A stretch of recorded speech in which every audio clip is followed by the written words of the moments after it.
बहुत तहे दिल से उनका शुक्रिया है किया। और ये बहुत ही अच्छा खुशी का पल, और 1 लाख सब्सक्राइबर हो गए हैं। Hip hip hurray! और सभी सब्सक्राइबर का बहुत बहुत धन्यवाद। बहुत बहुत खुशी का पल, और ये हमारे लिए, सबके लिए, पूरी टीम के लिए और सभी सब्सक्राइबर के लिए जिन्होंने मोहिनी मोना एडवोकेट के चैनल को इतना प्यार दिया, इतना सराहा, और सभी का, हमारे सभी व्यूअर्स का, हमारे सभी कमेंटर्स का जिन्होंने इस चैनल की ग्रो में अपना योगदान दिया। और मोहिनी मोना जी को बहुत बहुत शुक्रिया, बहुत बहुत धन्यवाद। आज का दिन मोहिनी मोना चैनल के लिए एक ऐतिहासिक दिन बन चुका है। आप सभी का एक बार फिर से बहुत बहुत शुक्रिया, आप सभी सब्सक्राइबर्स का, आप सभी व्यूअर्स का, आप सभी कमेंटर्स का, जिनके इस चैनल को ग्रो करने में पूरा सहयोग रहा है। आप सभी से एक बार फिर से विनती करूंगी कि ये प्यार आप कभी भी कम मत कीजिएगा। अपने इस सब्सक्रिप्शन के द्वारा, शेयर्स के द्वारा, लाइक्स के द्वारा आप अपना प्यार ये बरकरार रखिएगा। बहुत बहुत शुक्रिया।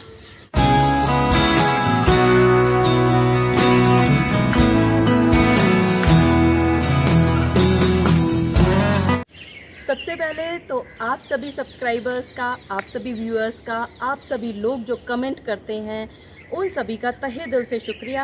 आज का दिन एक ऐतिहासिक दिन बन चुका है।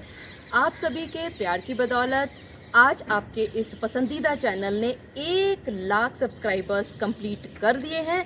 आप सभी का बहुत बहुत धन्यवाद।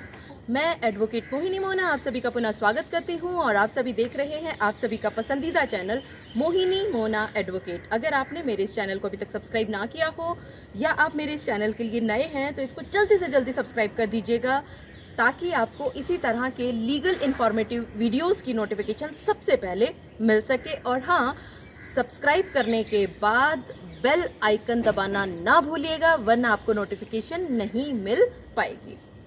तो लीजिए, आज के इस वीडियो में मैं आप सभी के साथ बात करती हूँ कि 498A का जब केस आपकी पत्नियां करती हैं और झूठा केस करती हैं, तो उस समय आपको कौन कौन से स्टेप लेने चाहिए।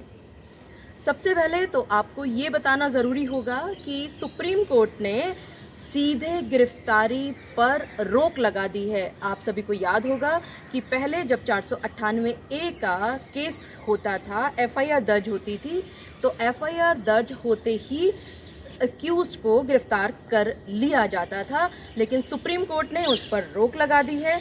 अब जैसे ही CAW सेल में कंप्लेंट दर्ज की जाती है, तो पहले काउंसलिंग की जाती है, सुलह करने की कोशिश की जाती है, जो मतभेद आप पति और पत्नी के बीच में है उसको खत्म करने की कोशिश की जाती है। और जब ये सारी एक्सरसाइज खत्म हो जाती है, तो 498A का केस आपके विरुद्ध दर्ज कर दिया जाता है।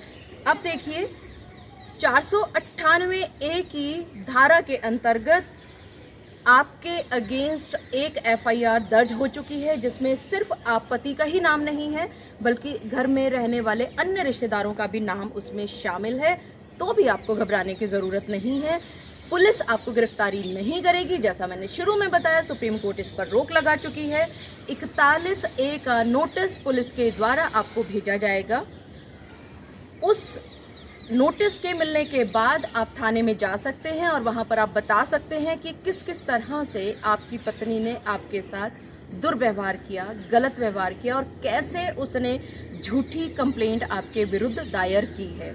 यहाँ पर आप पुलिस अधिकारी को अपनी पत्नी के साथ हुई चैट, ऑडियोज, वीडियोज इत्यादि दिखा सकते हैं। लेकिन अगर इसके बाद भी केस आगे चल रहा है, चार्जशीट कोर्ट में दाखिल हो गई है, तो आपने 498A की FIR को क्वैश कराने के लिए अपने संबंधित हाई कोर्ट के अंदर जाकर के FIR को क्वैश कराने की कोशिश करनी है।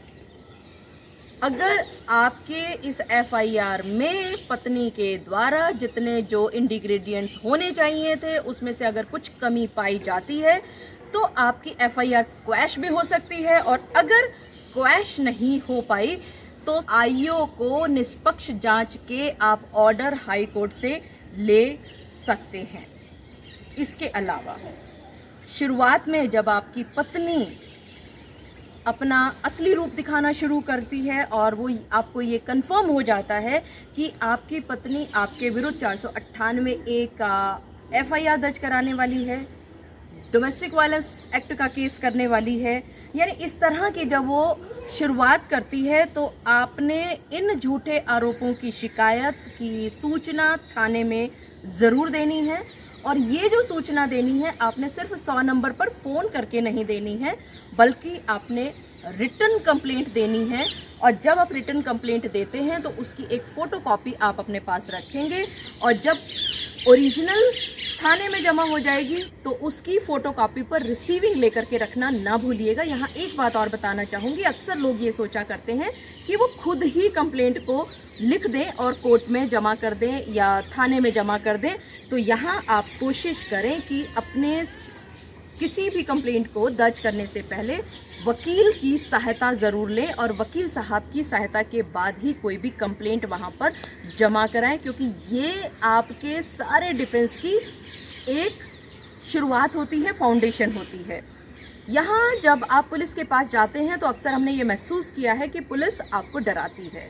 आपको यहाँ डरना नहीं है, बल्कि आपको काउंटर केस करने के लिए अपने आप को तैयार करना शुरू कर देना है। आप सभी लोगों को मैं बताना चाहूँगी कि IPC की धारा 120B के अंतर्गत आप आपराधिक षड्यंत्र की FIR दर्ज करा सकते हैं। सेक्शन 191 के अंतर्गत आप पुलिस स्टेशन और कोर्ट में झूठे सबूत देने की शिकायत दर्ज कर सकते हैं। धारा 500 के अंतर्गत आप बदनामी या मानहानि की कंप्लेंट कर सकते हैं। 506 के अंतर्गत आप आपराधिक धमकी की भी शिकायत कर सकते हैं और इसी तरह से गलत शिकायत दर्ज करने के लिए भी आप वहां पर कंप्लेंट दायर कर सकते हैं। और साथ ही साथ अगर आपकी पत्नी आपको आत्महत्या करने की धमकी देती है, झूठे केसों में फंसाने की धमकी देती है, तो भी आप उसके विरुद्ध ये सारी चीज़ें करने के साथ साथ एक क्रिमिनल कंप्लेंट ज़रूर दर्ज कराएं। और यहाँ आपको ये भी बताना चाहूँगी कि जब आपकी पत्नियाँ झूठी शिकायत करती हैं तो IPC में प्रावधान है कि ये शिकायतकर्ता यानी कि आपकी पत्नी और वो पुलिस अधिकारी जिसने FIR दर्ज कर दी बिना जांच के, उसके खिलाफ भी एक FIR दर्ज की जा सकती है।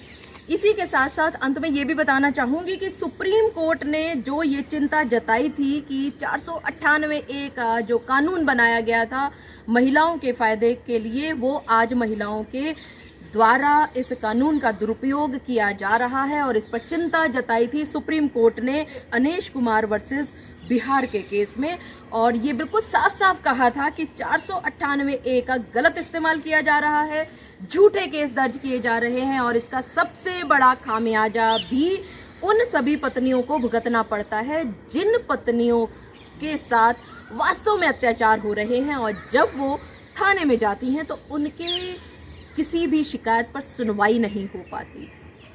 मुझे पूरा विश्वास है कि आप सभी को मेरे आज के इस वीडियो के माध्यम से ये बात भली भांति पता चल गई होगी कि 498A की धारा जब आपकी झूठी पत्नियां आपके विरुद्ध दर्ज कराती हैं तो आपको घबराने की ज़रूरत नहीं। आपके पास IPC में ही बहुत सारे प्रावधान हैं जिसके अंतर्गत आप इन झूठी पत्नियों के खिलाफ FIR दर्ज करा सकते हैं, शिकायतें दर्ज करा सकते हैं। सिर्फ आपको चौकन्ना रहना है, घबराना नहीं है, सतर्क रहना है। मुझे पूरा विश्वास है कि आप सभी को मेरा आज का वीडियो भी बहुत अच्छा लगा होगा। अगर आपको मेरा आज का वीडियो भी अच्छा लगा तो इसको लाइक, शेयर और कमेंट करना ना भूलिएगा।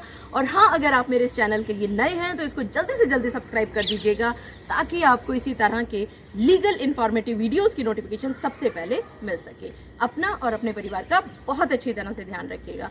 Thank you, take care, bye bye.